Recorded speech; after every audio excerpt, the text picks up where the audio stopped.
Yeah, Michael Power was the first bishop of Toronto. He was a Haligonian by birth, trained in Montreal, arrived in the city in 1842, and really had to create the whole infrastructure for the Catholic Diocese of Toronto.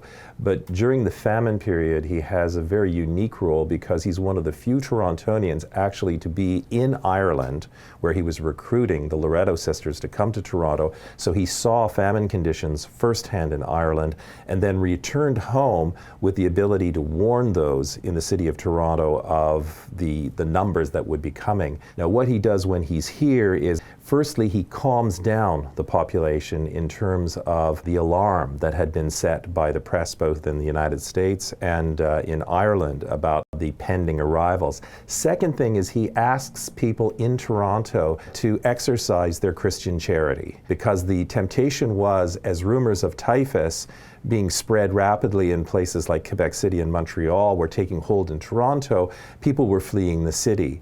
And I think the third most important thing is he put his own life on the line. What happens is that Michael Power is almost alone as one of the few Catholic clergymen in that region of the country to visit the sheds not once but twice a day. And so he's setting, by his own example, Christian witness to helping those in need.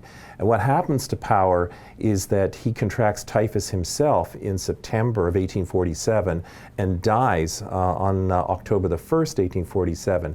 I think one of the great testaments to his example was the fact that when he was finally buried, it was the largest funeral cortege in the city's history.